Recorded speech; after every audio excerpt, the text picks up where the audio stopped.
At number 5, Clint Eastwood's 1517 to Paris tells the real-life story of 3 brave Americans whose action turned them into heroes aboard a high-speed train ride through Europe. And Anthony Sadler, Alex Skarlatos, and Spencer Stone play themselves. I just look around sometimes and I'll look at Mr. Eastwood like across the room and I'll be like, oh my God, I'm standing here playing myself in a Clint Eastwood movie about my life. It's kind of like living it twice. We've experienced something amazing, so it's coming full circle. We get to relive 2 years ago how we were, so it's cool to see how far we've came in between. The whole thing has just been kind of mind-blowing for me. To be referred to as heroes is kind of a trip, and to be honest, we're just incredibly grateful that we survived that day. It was just kind of acting on impulse and God watching out for us or something, because we made it out alive. I've looked at a lot of actors, good actors too, but I kept looking at the guys and I kept looking at their faces, and finally one day I just said, do you guys think you could play yourself? And the more they thought about it, the more they got with it. And it turned out that they had a lot of natural gift. And it also was a bit of a catharsis for them to go back and relive the moment. The film is in theaters February 9th. At number 4, Pureflix brings the biblical story of Samson to the big screen. Samson of the tribe of Dan, chosen by the living God, gifted with his power to be his hand of vengeance. This film is in theaters February 16th. At number 3. When I was 10, 11 years old, life was tough. And I found some songs that I just, man, I held on to. And they got me through. They gave me hope. Because I needed it.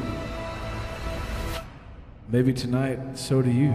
The new year brings I Can Only Imagine from the Irwin Brothers in theaters March 16th. It's an amazing song. Just kind of happened. Took about 10 minutes, I guess. It didn't take you 10 minutes to write this. It took a lifetime. It's the story behind Mercy Me's 1999 hit and one of the most played Christian radio singles in history. It was a tragic relationship, and his dad, his dying wish was to reconcile to his son.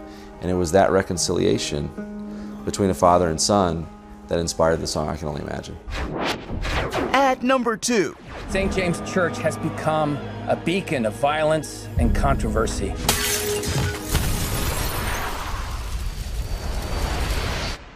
And it has no place on Hadley University campus. God's Not Dead, A Light in Darkness is in theaters March 30th. Yeah, this is the way I roll. It looks like you got a black eye. I know. So is that part of the story? Yeah, it is part of the story. It is. Okay. Reverend Dave has so many things go wrong in his life in this story. You don't get to play innocent. You did this.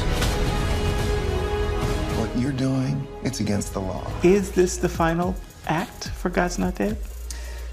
I think it's the final act where we're at.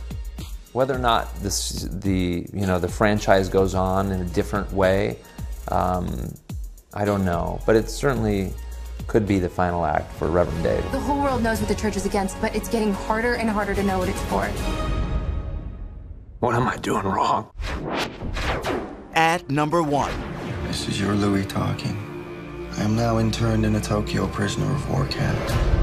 I can't say this. What it says about America, it's not true. This man must be taught respect. Angelina Jolie first brought the Lou Zamperini Unbroken story to the big screen in 2014. And we'll see more of his story this year. Studio 5 made an exclusive visit to the set for the filming of Unbroken, Path to Redemption.